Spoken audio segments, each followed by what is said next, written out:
us feu una idea, era un llibre que en els primers mesos d'aquell any, 1915, va arribar a vendre 20.000 exemplars.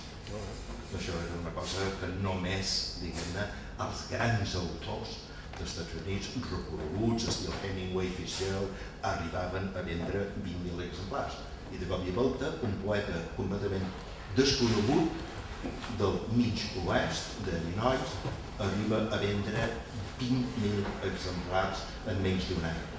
Part de la importància que té és que és un exemple perfecte del que Foucault anomenava la contrahistòria, és a dir, la història del costat fosc, la història veritable, la història oficial dels Estats Units, del somni americà, de la terra de promesa, d'on qualsevol es pot realitzar, hi ha espai per tothom, l'escala social funciona, la mobilitat, bla bla bla bla. I aquesta és una crònica que diu, mira, això va al revés. Anner Clut. Una vegada i una altra m'ho preguntaven mentre em pagaven el vi o la cervesa. Primer a Peoria i després a Chicago, Denver, Frisco, Nova York, on visqués. Que per què feia de Meroca i com havia començat. Doncs bé, jo els deia que per un vestit de seda, una promesa de matrimoni d'un home ric, va ser Lucius Atherton. Però no és aquesta la veritat. Suposem que un noi roba una poma del tauler d'una botiga i que tots comencen a dir-li lladre. El director del diari, el capellà, el jutge, tothom. Un lladre, un lladre, un lladre. Allà on vagi. I no pot aconseguir treball ni un tros de pa sense robar-lo. I per això el noi robarà. És la manera com la gent jutja el fur de la poma que fa del noi allò que és. És una mena d'obra d'art total, que el que fa és exactament el que fa el famós llibre dels oracles xinès, el I Ching, que el que fa és reduir el comportament humà a 64 hexagrames. I jo crec que ell va fer exactament el mateix, és a dir, en aquest llibre tenim la condició humana i que els lectors se senten atrets perquè hi ha tota la galeria de personatges que es donen en la vida. Nàusea, nàusea, em recolzava la lleixa de la llar de foc i pensava en el meu fracàs, esguardant l'abisme retut a la calda del migdia. Amarada de tristesa, una campanya sonava molt lluny. Sentia el plany d'un nadó i la tos d'en John Yarnell, que s'estava al llit, enfebrat, moribund. Després, la veu violenta de la meva dona. Vigila, que les patates s'estan cremant. En sentia l'olor. Després, un fàstic irresistible. Vaig prémer el gallet. Foscor, llum, remordiment que no es pot dir. El món buscat un altre cop a les palpenses. Massa tard. Així vaig venir aquí. Amb pulmons per respirar. Aquí no es pot respirar amb pulmons, però s'ha de respirar. De què serveix alliberar-se del món si cap ànima no pot escapar-se del destí etern de la vida? Perquè hi havia molta consciència que era un gran clàssic que molts faltava encara per traduir, però hi havia molta consciència que també era un acte de valentia tant per la feina que du a traduir això com per la feina d'editar-ho. Aquí és evident que ha fet falta un editor valent. M'asseia a la ribera alta de Bernadotte i tirava engrunes de pa a l'aigua, només per veure com els peixets lluitaven entre ells, fins que el més fort s'emportava el premi.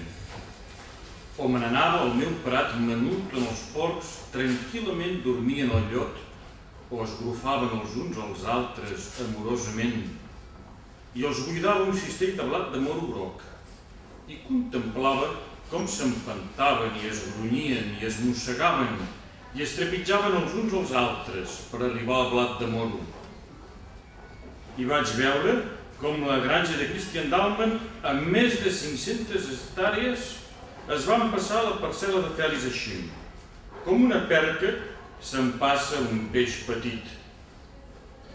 I dic que si hi ha alguna cosa en l'home, esperit o consciència o l'he de Déu, que el faci diferent dels porcs o dels peixos, que m'ho demostrin. Yo he leído la antología de Spoon River de Edgar Lee Master con unos 17, 18 años. Fue literalmente una revelación por muchos motivos. Yo creo que me reconocí mucho con los trabajadores de Spoon River, porque bueno, yo empecé a trabajar con los 14 años y ya con 18 años ya había visto que el mundo del trabajo era muy duro, era pura explotación, y ahí reconocía en la vida real lo que yo vivía personalmente. Y de verdad hubo empatía inmediata. Veía el punto de vista de los pobres, veía el arrepentimiento, veía esta historia verdadera, ¿no? Que no era la historia de los grandes, era la historia de la gente común. Y nada, tengo la mala costumbre de hablar de libros con amigos o con simples conocidos. Voy por librería y me pongo a hablar con desconocidos de lo que sea, da igual. Y este libro tengo en casa 2 copias en italiano y 2 copias en castellano. Por eso estoy muy contento de que lo ha publicado también en catalán, porque al ser poesía hay que leerlo en el idioma madre. Es decir, yo por ejemplo en catalán no podré leerlo, porque sobre todo la poesía creo que hay que sentirla, pero mis amigos de lengua madre catalán, bueno, podrán disfrutarlo, porque yo tengo la costumbre esa de recomendar libros, y este libro, como decía, tengo 2 copias de la versión en castellano, porque una es mía y una la voy prestando, para que personas que quiero o estimo puedan gozar también de la lectura de este libro. Y nada, es un libro con muchísimos personajes muy distintos. Lo que les acomuna es la falta completa de falsedad, porque al ser muertos son epigramas, son como entrevistas a los muertos que nada, explican su vida sin tener que dar cuentas de nada, es decir, pueden decir la verdad. Los jueces podrán explicar todas las malversaciones, todas las mentiras de las que han vivido. Las víctimas podrán acusar abiertamente sus carnéfices. Los ricos podrán explicar cómo han explotado los pobres. Y la verdad que es revelador. Es Steinbeck en poesía, es Caldwell, es Russell Banks. No sé, es un código de descubrimiento, se puede volver a leer y yo aconsejo al leerlo de apuntar para cada poema el tipo de personaje, si es una mujer, un hombre, si es un rico, pobre, si es, en opinión propia del lector obviamente, bueno o malo, si es un profesional, si es un ciudadano cualquiera, para luego en las lecturas siguientes leerlo por grupos, leer las mujeres, leer los ricos, los pobres, leer los malos, leer los buenos, leer los inocentes, leer los que creían tener la verdad y luego, bueno, al llegar a la muerte descubrir, entender que la verdad es toda otra cosa.